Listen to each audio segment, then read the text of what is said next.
Olá, estudante da 1332. Eu preparei um formulário solicitando a vocês que me colocassem ali quais questões do teste vocês gostariam que eu corrigisse, e somente a Hélida marcou lá que gostaria de ver a resolução de algumas questões, apesar de que muitos alunos tiraram nota menor do que a da Hélida, né? Então eu fico preocupado com isso, então cuidado, hein, pessoal. Então vamos lá, olha só. Essa questão 6 foi onde a Hélida começou a pedir para que eu corrigisse. Deixa eu colocar isso aqui aqui para baixo. É o seguinte: as estrelas para astronomia e cosmologia são corpos celestes que emitem luz própria. Elas produzem a luz própria, tá? Isso acontece por causa da fusão nuclear que acontece lá no núcleo dessas estrelas. Então, o Sol é um exemplo de uma estrela. Então, agora, popularmente, estrela, né, corresponde a qualquer ponto brilhante no céu. É uma outra conotação para essa palavra. Por exemplo, eu citei aqui a estrela Vênus, né, que a gente não é uma estrela, é um planeta. Mas, no popular, ela é a estrela Vênus. Júpiter também aparece muitas vezes no céu muito brilhante. Tá? Deixa eu fechar. Isso daqui, muito brilhante, mas não é uma estrela, como na astronomia.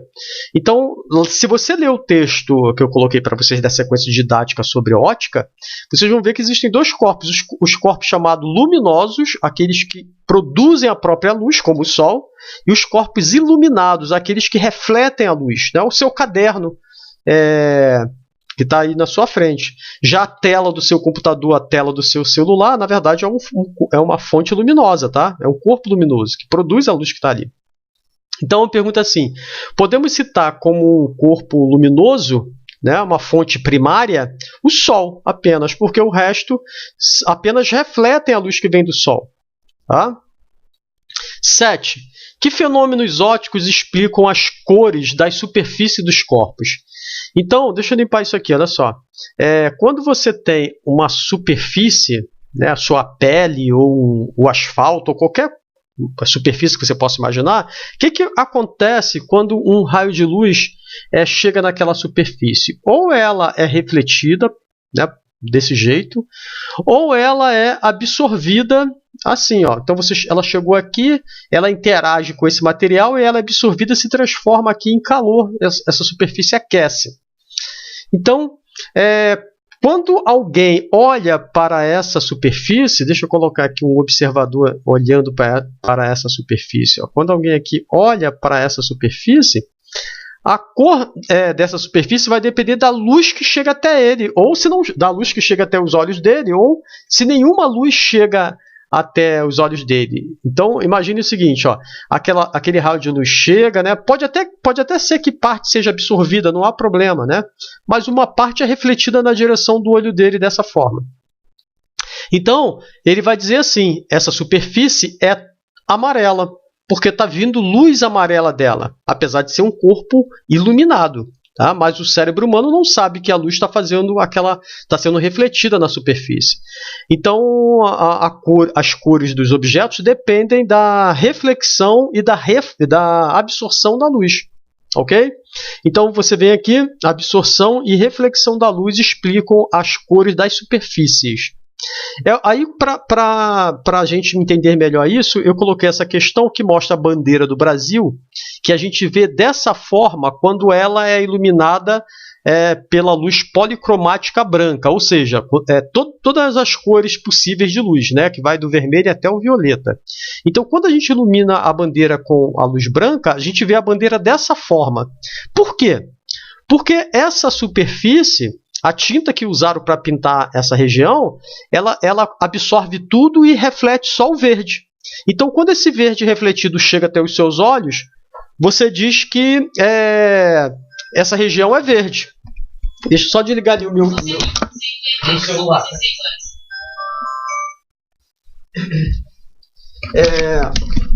Na região amarela, o que acontece? Toda essa região absorve toda a luz que chega até ela e reflete apenas o amarelo. Aí o seu olho entende que, ou melhor, o seu cérebro interpreta a luz que o seu olho recebe como que sendo tudo isso amarelo. Da mesma forma, aqui absorve tudo e reflete só o azul, e aqui reflete tudo e você vê como branco, tá? Essa faixa branca. Assim como as estrelinhas também, a gente vê como branco porque reflete toda a luz que chega nessas regiões pequenas aqui. Então, o que vai acontecer? A melhor opção para representar a bandeira brasileira iluminada com luz monocromática verde é essa daqui. Por quê? Olha só. Essa região, ao receber qualquer tipo de luz, só reflete o verde. Então, quando chega o verde, ela continua refletindo o verde. E você vai continuar enxergando como verde.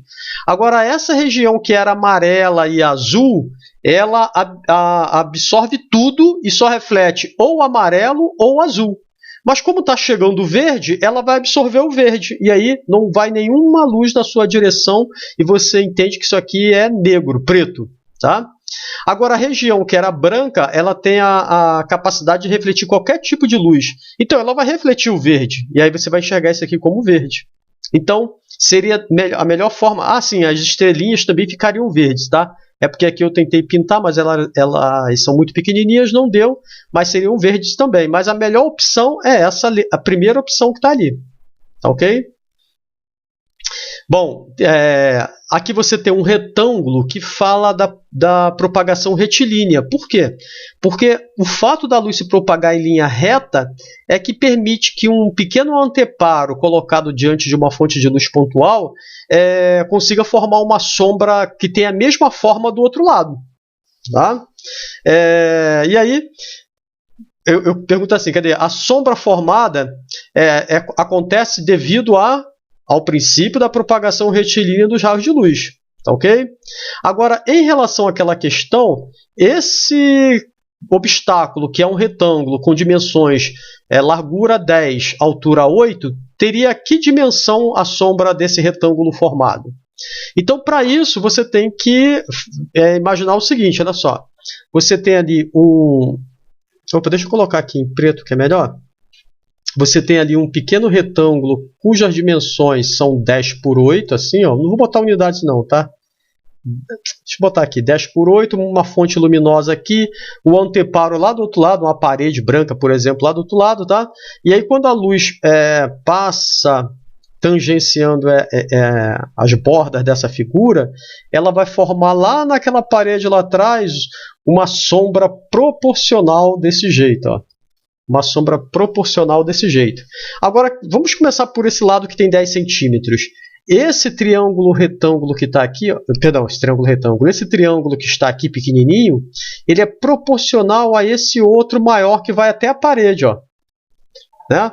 Deixa eu tentar colocar aqui em outra perspectiva para vocês. É como se eu estivesse enxergando assim, ó. Então, eu vou olhar assim. Ó.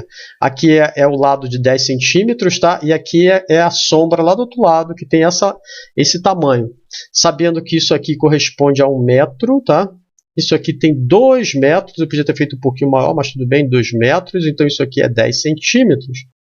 E eu quero saber, então, qual é a largura da sombra daquele meu retângulo que forma a sombra do outro lado. Então, eu tenho que lembrar que esse triângulo é proporcional a esse maior. Tá?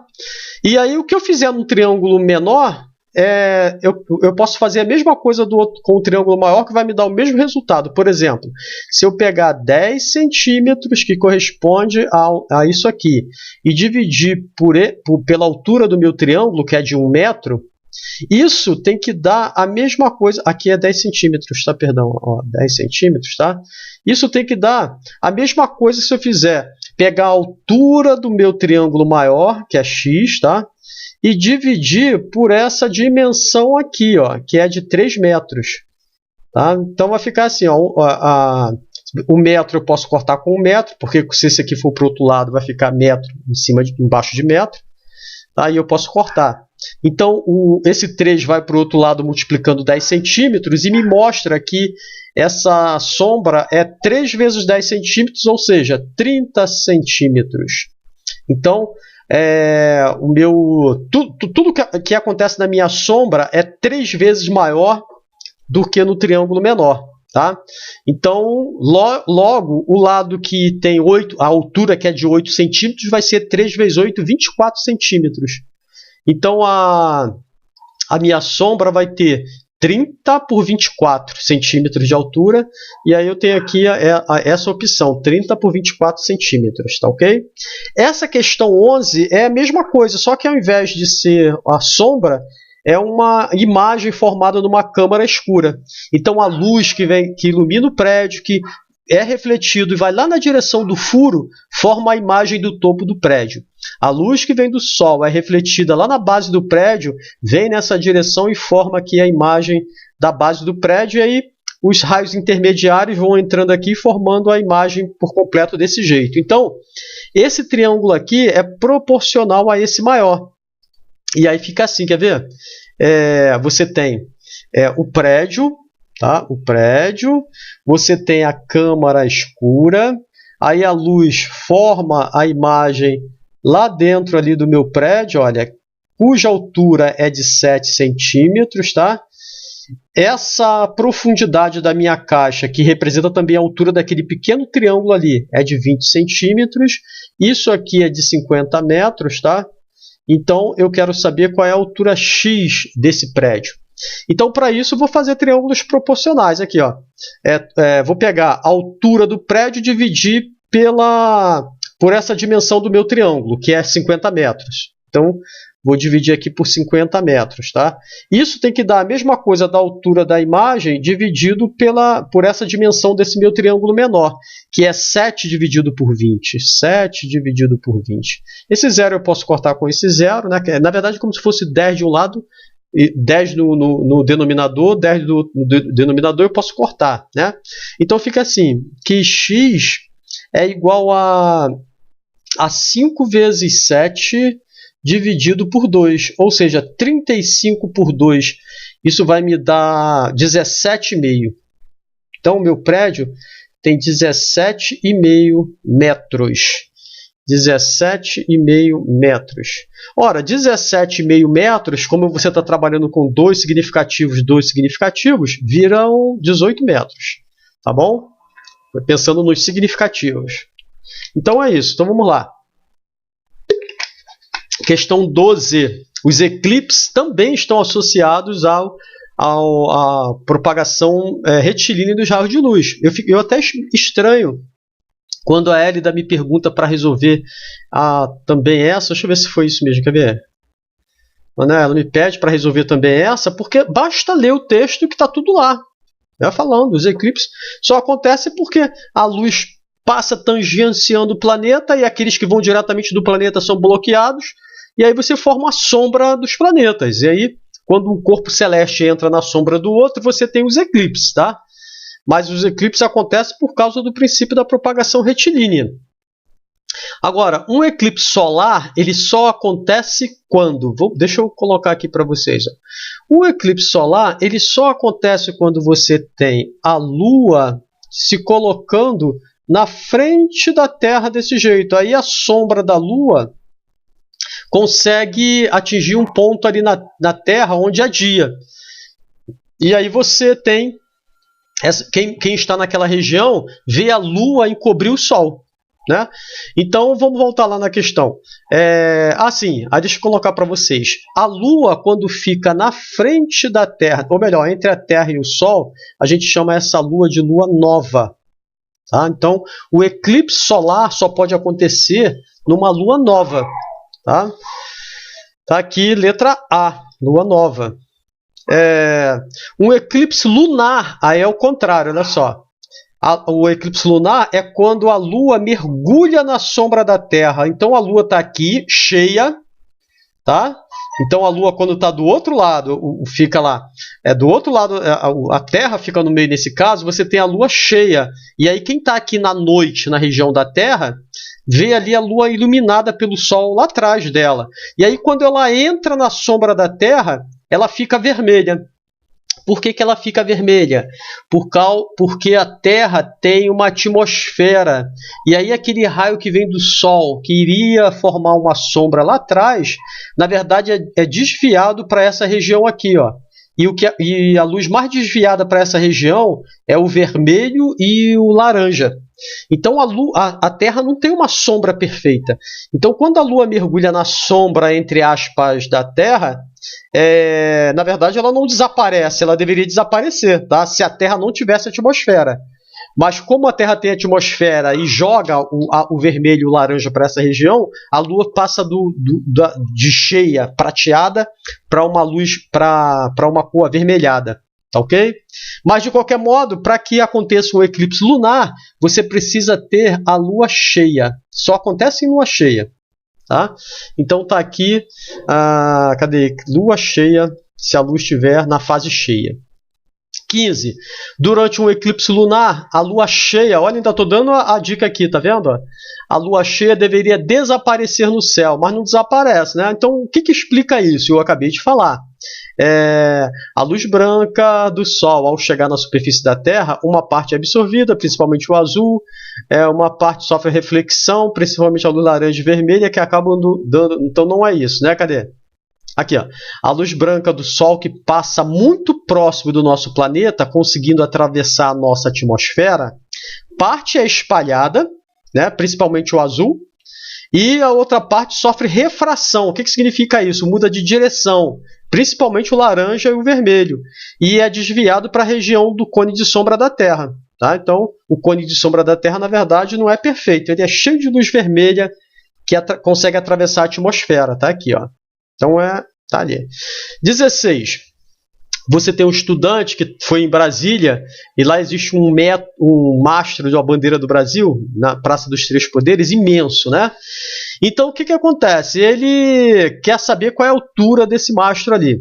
Então, é uma questão muito parecida com o retângulo e a sombra dele. Só que, nesse caso, a fonte de luz é o Sol. Aí, o que acontece? O Sol, ele está tão distante da gente, mas tão distante da gente. Isso aqui é o macho lá da bandeira, tá? Tá aqui a bandeira e tudo mais, ó. É tão distante da gente que os raios chegam praticamente paralelos do Sol, assim, ó. Eles chegam paralelos. Então, se você está ali, aquele raio que passou tangenciando o topo do macho da bandeira, ele também passa aqui tangenciando aqui uma haste que estivesse aqui também. Então, esses dois raios são paralelos.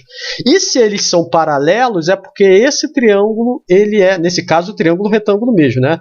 Ele é proporcional a esse outro pequeno triângulo retângulo. E aí, ele tem uma haste de 1 metro desse jeito, ó, que ele usa para quê? Ele usa para medir essa sombra no chão.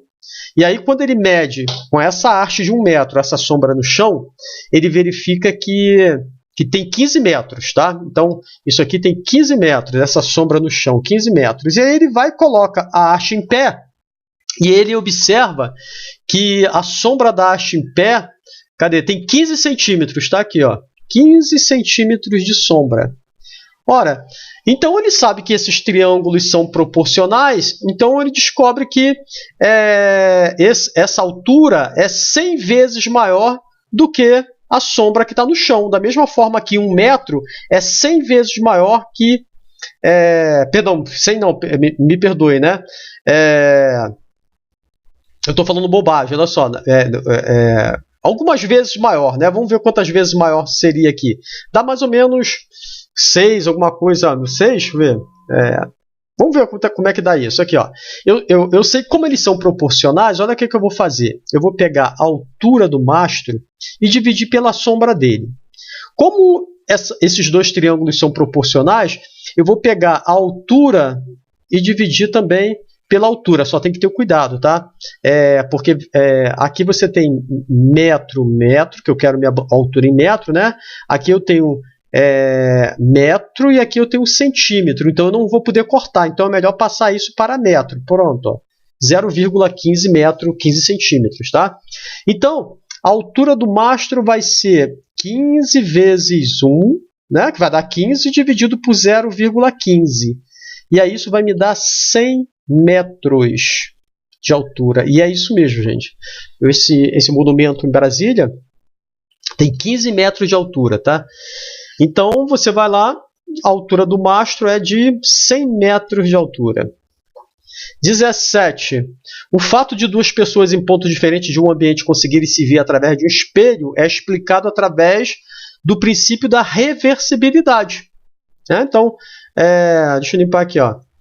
Você tem uma pessoa que está aqui, outra pessoa que está aqui, você pode ter até uma parede entre eles, mas tem um espelho aqui. Então, a luz que parte dessa pessoa reflete na parede e vai até o olho do observador. Mas a luz que sai dessa pessoa também vai no espelho e volta até o observador. Então os dois conseguem se ver mutuamente por causa desse princípio da reversibilidade, tá?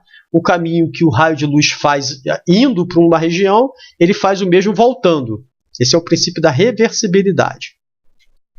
Aqui, essa questão é uma questão que fala sobre campo visual de um espelho plano, tá? Então, o que que acontece? Aqui você tem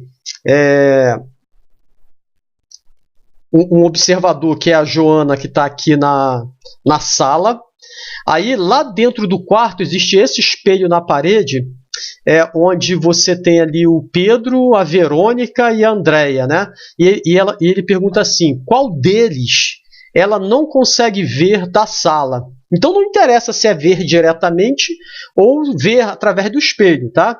Você pode observar aqui que, em princípio, a Verônica não dá para ser vista aqui, ó, porque tem uma parede aqui entre a Joana e a Verônica. O Paulo ela consegue ver diretamente. Será que ela consegue ver aqui, ó, também diretamente? Também não dá para ver a Andréia. Mas será que dá para ver através do espelho? Então, de cara, eu já posso dizer que ela consegue ver o Paulo, tá? Agora, será que ela consegue ver também a Andréia? Isso você só consegue determinar determinando o campo visual do observador, que é a Joana. Então vamos lá. Deixa eu ver se eu consigo achar essa imagem que eu usei para fazer esse teste. Calma aí, deixa eu ver aqui onde está isso. Cadê? Henrique Lage, videoaulas, diários, figuras. Será que está aqui? Deixa eu ver se está aqui, peraí. Não sei se eu coloquei aqui. Vamos ver. Não, esse aqui eu usei para o pessoal da... Ah, tá aqui, ó. Pronto, ó. Ótimo que eu posso usar isso aqui. Carregou. Ah, tá lá atrás. Espera, deixa eu... Então, olha só. O que vai acontecer? Para eu determinar o campo visual da Joana, o que eu tenho que fazer? Eu tenho que imaginar a região que separa o espelho plano assim, ó, a reta que contém o espelho plano, tá? Aí eu vou imaginar a Joana dentro desse plano. Então tá aqui, ó, mais ou menos. Estou fazendo mais ou menos, tá? E a partir desse ponto, o que eu vou fazer? Eu vou criar retas que tangenciam aquele meu espelho assim, ó. Então tá aqui, nossa, muito mal feito, tá? O legal é usar uma régua. Deixa eu desfazer isso aqui, calma aí. Então tá aqui, olha só.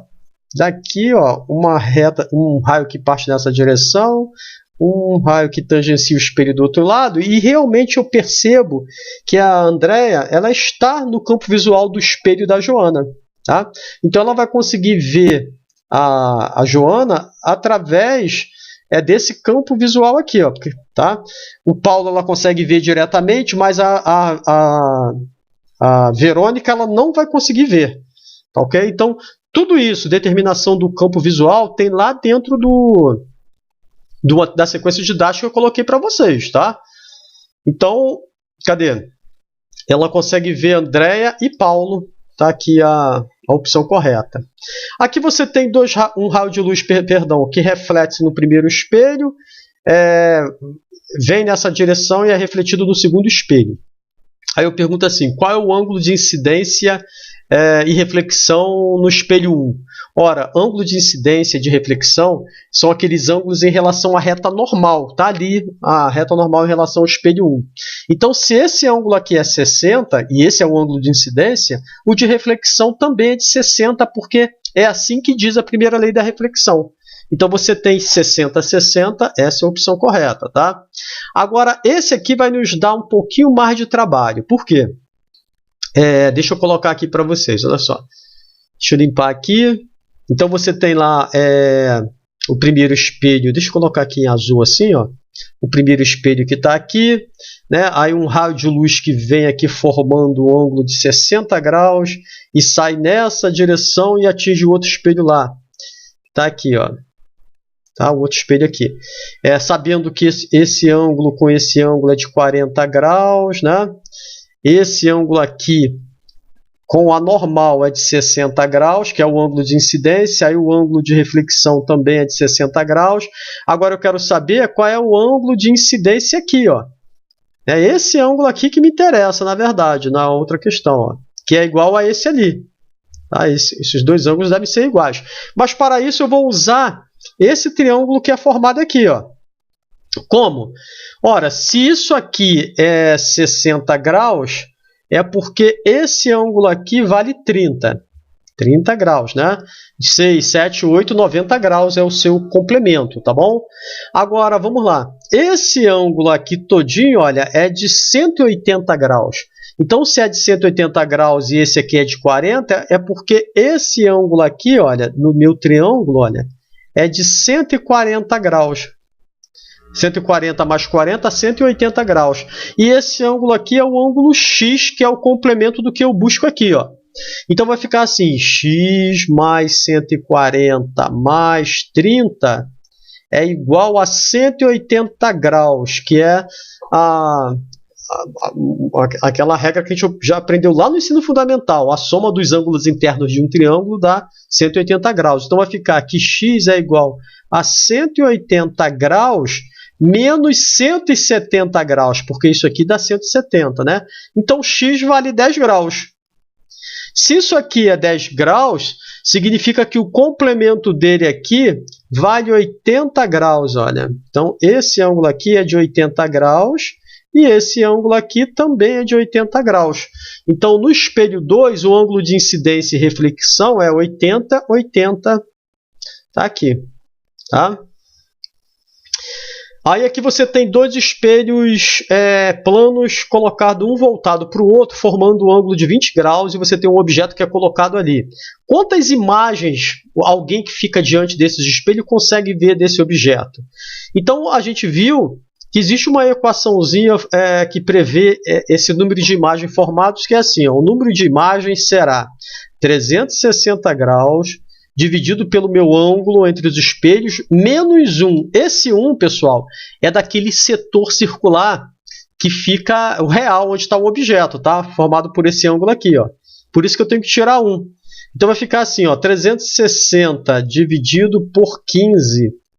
15, são 15 graus mesmo? Deixa eu ver se é isso mesmo. Por 20, perdão. Por 20 graus, olha. Então isso vai me dar 18 menos 1, opa, olha o que eu estou fazendo aqui, ó. Cadê? Menos 1, né? Então isso vai me dar 18 menos 1, ou seja, eu poderei ver 17 imagens, se eu me colocar diante dos espelhos ali, ok? Um dos objetos é o real, tá? Então, mas eu tenho que tirar esse daqui. Então ficariam 17 imagens espalhadas desse jeito, mais essa aqui que é o real, formando 360 graus. Então eu tenho aqui 17, a resposta correta. 22. Você tem um garoto que ele vê um espelho se aproximar dele com uma velocidade 5. E aí ele vê através do espelho a imagem dele. Então, qual a velocidade de sua imagem? Então, o que vai acontecer? Ele vai ver a imagem dele se aproximar com uma velocidade que é o dobro dessa. Tá? Então, 10 metros por segundo. Né? Já que o espelho está se aproximando, a imagem dele também vai se aproximar, só que com velocidade que é o dobro. Sempre que o espelho se mover, a velocidade da imagem dobra. Guardem isso sempre. Tanto faz se for para translação quanto para rotação. Tá? Aqui você tem uma moça diante de um espelho de... Perdão, a moça tem 1,70 m de altura e ela consegue se ver completamente através do espelho plano na parede. Então podemos afirmar o que em relação a isso? Vejam, deixa eu colocar aqui para vocês, calma aí. Se você tem ali um objeto, tá? Então aqui está a moça, muito bonita por sinal, olha. E ela consegue se ver completamente através do espelho, é porque você tem a seguinte situação, olha.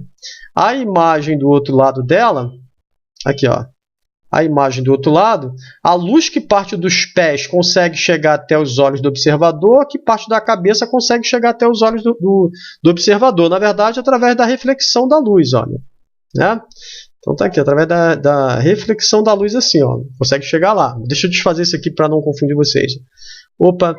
Então, o que vai acontecer? Nesse meu espelho aqui, para que a luz consiga chegar nas extremidades e eu conseguir ver meus pés e o topo da minha cabeça, esse espelho ele precisa ter esse tamanho aqui pelo menos, olha. Cadê? Esse tamanho aqui pelo menos, ó. Então daqui até aqui. Mas o que significa esse tamanho? Significa o seguinte, tá, isso aqui é o objeto, tá? Isso aqui é a imagem lá dentro do espelho. Isso significa que esse triângulo que se forma aqui, os raios chegando até o espelho, ele é proporcional a esse que vai até a imagem que está dentro do espelho. Ó. São dois triângulos proporcionais. Lembrando que isso aqui também tem a ver com o princípio da propagação retilínea. Tá? Então, você continua tendo triângulos proporcionais. Então, vamos olhar aqui primeiro o seguinte. A menina, deixa eu ver se ele coloca aqui a distância que está do espelho. Não diz, né? Então também não interessa. Mas aqui, ó, vamos chamar essa distância aqui de uma distância x, tá? A menina está a uma distância x do espelho e ela tem uma altura que eu vou chamar de h, tá bom?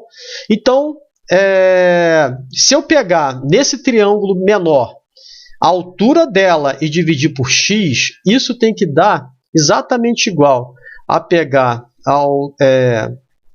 me perdoe, tá? A altura dela não. Deixa eu desfazer isso aqui que eu falei bobagens, olha. Aqui, ó, o tamanho do espelho L, tá aqui meu triângulo, né? Eu vou pegar essa altura do meu triângulo e dividir por isso daqui. Então vai ficar assim, ó, L dividido por x é igual a essa altura aqui da imagem, aqui, ó, essa altura da imagem dividido por essa dimensão desse meu triângulo maior. Então vai ficar a altura da imagem e a altura da menina. Então vai ficar h dividido por quanto? Por 2x agora, olha. Por 2x. Então vou colocar aqui 2x. Então qual é a altura que meu espelho tem que ter? Vai ficar assim, h vezes x dividido por 2x. Então, a distância da menina até o espelho corta com a distância. Então, isso mostra que o espelho ele tem que ter, no mínimo, a metade da altura da garota. Então, para que você consiga se ver completamente no espelho, esse espelho tem que ter, no mínimo, a metade da altura da sua altura. Tá? Então, está aqui. O espelho tem, e a metade de 1,70 m é 85 centímetros, tá? Então tá aqui, ó. O espelho tem no mínimo 85 centímetros de altura, que é a metade da altura da pessoa. E o interessante é que, independente da distância que você ficar aqui, você vai conseguir se ver completamente através desse espelho, tá? Você vê que a distância x não interfere nisso. O que vai interferir, na verdade, vai ser essa altura aqui. Ó. Isso aqui depois poderia ter colocado até outro exercício aqui falando sobre essa altura. Tá?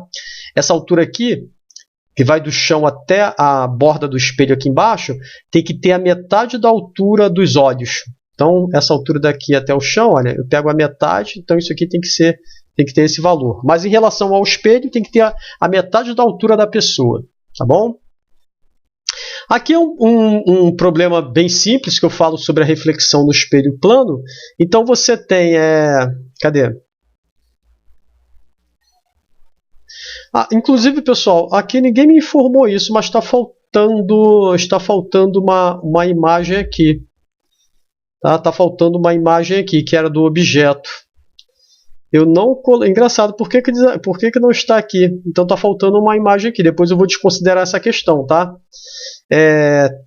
Eu posso até, quer ver? Eu vou até editar aqui com vocês logo, olha. Depois eu continuo a partir da 24, tá? Então tinha uma imagem ali. Eu vou editar essa questão, cadê? E também vou cancelar, tá? 24 então, deixa ele acabar de carregar ali. Que tinha uma imagem ali, mas por algum problema eu esqueci de colocar, deu ruim. Deixa eu botar ali, questão 24, tinha essa imagem aqui, ó. Vamos lá. 20, 23, 24 aqui, ó. Cadê? Ó, tinha que ter uma imagem aqui, deixa eu ver se eu acho ela lá. que houve contigo? Também ninguém me avisou nada, ninguém perguntou nada, não está faltando nada ali não. Deixa eu ver se eu acho aqui, ó. Aqui, ó. A figura da 24. Não sei o que houve ali que ela não apareceu. A gente trabalha no meio da madrugada, sem horário, aí acontecem essas coisas, tá? Também deixa eu diminuir um pouquinho o tamanho dela aqui, ficou muito grande, ficou muito feio. Então você tem essa figura, um espelho aqui, né?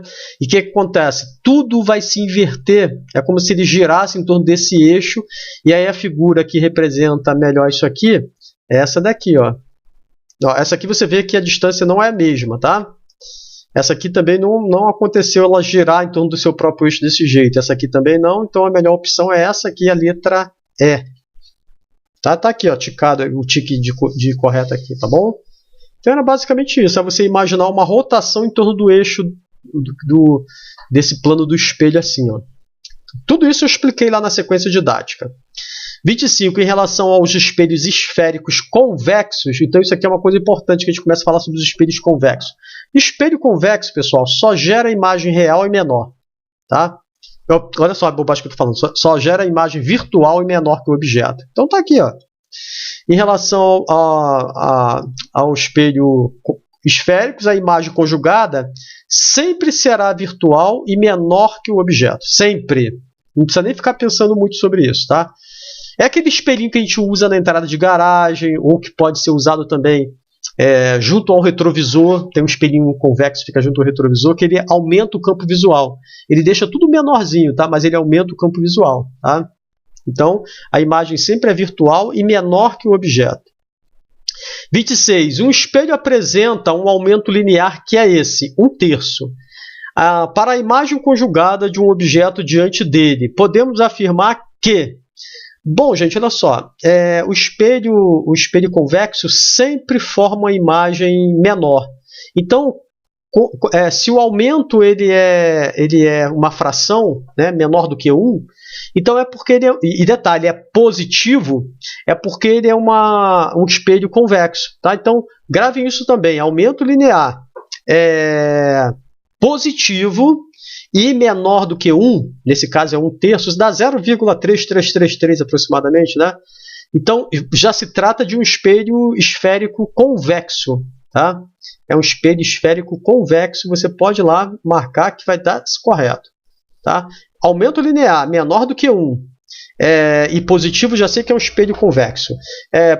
Porque o espelho convexo só dá imagem real, só dá imagem virtual. Olha só, eu tô voando, que eu já fiz tanta correção hoje que a gente vai bugando. Em relação à questão anterior, a imagem conjugada certamente ela é virtual, direita e menor. Virtual, direita e menor, tá bom? Em relação aos espelhos côncavos, podemos afirmar o seguinte: a imagem ela pode ser virtual ou pode ser real, tá? Só que tem um detalhe: quando a imagem ela é virtual, ela é sempre maior. Agora, quando a imagem ela é real, ela pode ser maior ou menor que o objeto, ok? Agora, quando você falar de um aumento linear de um espelho côncavo, vai ser sempre negativo. Perdão, de uma imagem real, tá? Quando o aumento transversal de uma imagem real vai ser sempre negativo, tá? Então vamos lá. Em relação aos espelhos esféricos côncavos, podemos afirmar o seguinte: a imagem conjugada sempre será virtual? Não. Sempre será virtual? Não. A imagem conjugada pode ser virtual ou real, menor ou maior que o objeto, dependerá da distância que o objeto está do espelho. Tá bom? Então, o espelho côncavo pode acontecer quase tudo. Só não pode acontecer ser uma imagem virtual menor, porque vai ser, quando ele formar a imagem virtual, será maior. Tá bom? Um objeto está diante de um espelho esférico côncavo, como mostra a figura abaixo. A que distância a imagem conjugada está do objeto? Então, é uma aplicação direta da equação de Gauss. Então, isso aqui é P, tá? O raio de curvatura, a metade do raio de curvatura é essa distância aqui, que chamo de distância focal. Então, a distância focal é 30. Então, na prática, o que você tem é isso aqui, ó. Você tem um espelho côncavo, onde a distância focal é de 30 centímetros, o objeto é colocado aqui, e P corresponde a 40 centímetros, e ele quer saber onde estará a imagem. Então, usar a equação de Gauss. O inverso da distância focal é igual ao inverso da distância do objeto ao espelho mais o inverso da distância da imagem ao espelho. 1 sobre 30 é igual a 1 sobre 40 mais 1 sobre P', que é o que eu quero achar. Tá? Vou usar esse lado de cá. Então, vai ficar assim, 1 sobre 30 menos 1 sobre 40 é igual a 1 sobre P', certo? O MMC de 30 e 40 é 120. Então, é só fazer lá, tá? 120. Então, vou multiplicar isso aqui por 4, vou multiplicar isso aqui por 3. Então, vai ficar assim, 4 menos 3 sobre 120 é igual a 1 sobre P'. 1 sobre 120 é igual a 120, né? É igual a 1 sobre P', e que P' é igual, você inverte essa fração, você inverte essa, e que P' então é igual a 120 centímetros, 120 centímetros, e positivo, tá? Preste atenção nisso, positivo. Então significa o seguinte, olha, cadê?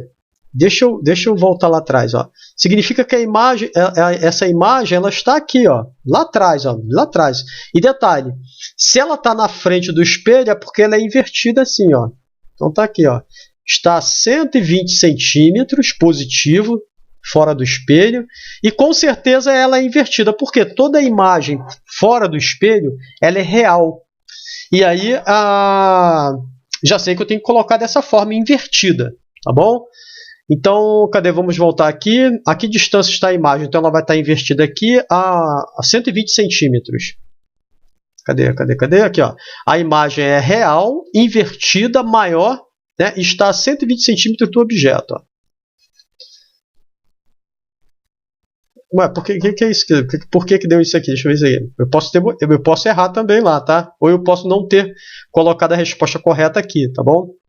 Mas se foi isso que aconteceu, eu mudo aqui rapidamente, tá? Que às vezes acontece, eu aproveito as questões e eu tenho que chegar aqui e corrigir, ó.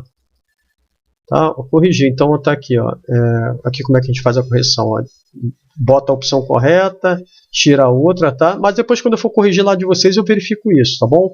Essas questões que tiveram problema, como aquela do objeto que eu não coloquei. Então é essa aqui. Essa aqui não pode ser, cadê? Real, invertido e maior, está a 80 centímetros. Não, deixa eu ver se meu cálculo está tudo bonitinho aqui, ó.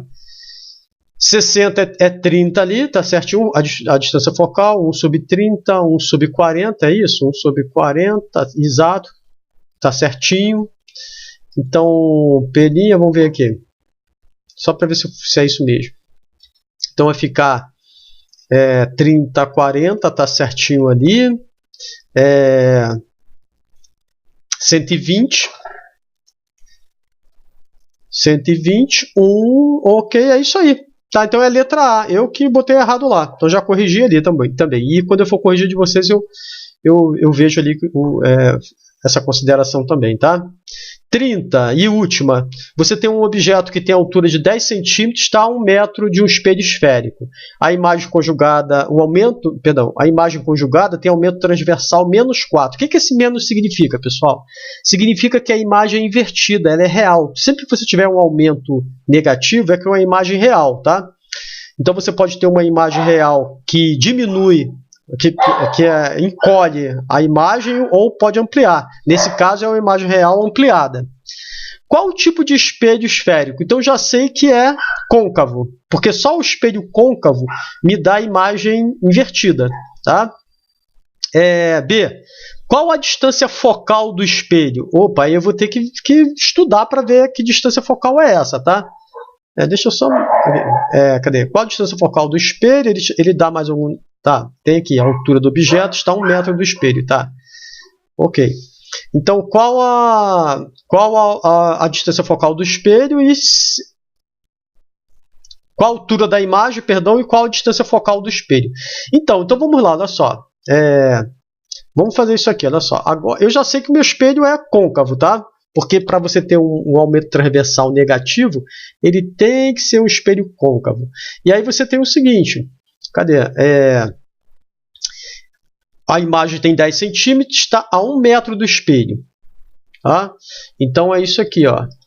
A imagem tem 10 centímetros, então está lá 10 centímetros positivo. Por quê? Porque está para cima, tá? Agora, se você tem um aumento mais 4, o que significa isso? Significa que a imagem é 4 vezes maior que o objeto assim, ó.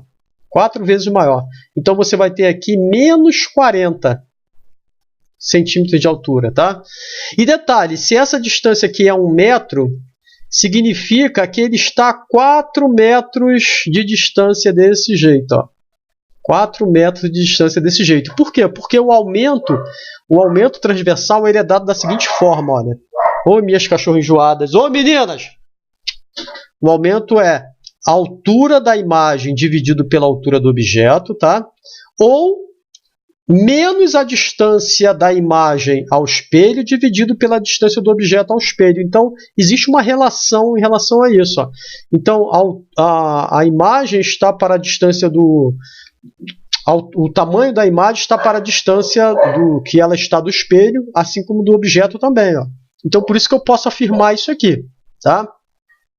Então, com isso, você pode calcular a distância focal. Vai ficar assim, ó, 1 sobre f é igual a 1 sobre P mais 1 sobre P', né? Então vai me dar aqui, deixa eu colocar aqui, 1 sobre F é igual a 1 sobre 4 mais 1 sobre 1, né? Porque é 1 metro, olha só o 4 aqui, é 4, tá? Mais 1 sobre 1, né? Que vai dar 1.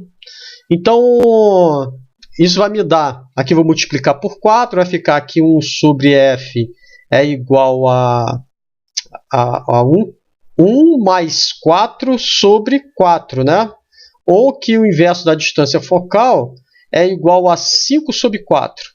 Ou que a distância focal é 4 dividido por 5. E 4 dividido por 5 dá 0,8 metros. Tá? 0,8 metros é a distância focal, ou 80 centímetros. Então vamos lá, o espelho eu já sei que é côncavo, aí eu tenho que achar um foco 80 positivo, tá aqui, um foco 80 positivo, olha. Então tá aqui, ó, espelho côncavo, a altura tem que ser negativa, tá aqui, ó, a altura negativa da imagem, porque ela é invertida, e a distância focal positiva, então a opção correta é a letra A. Tá?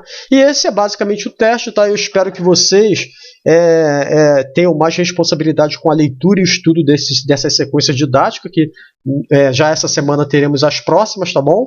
E eu vi que muita gente ali não conseguiu acertar nem menos da metade. Muita gente acertou menos da metade das questões. Tá? Questões que estão muito aquém de um vestibular, de um Enem.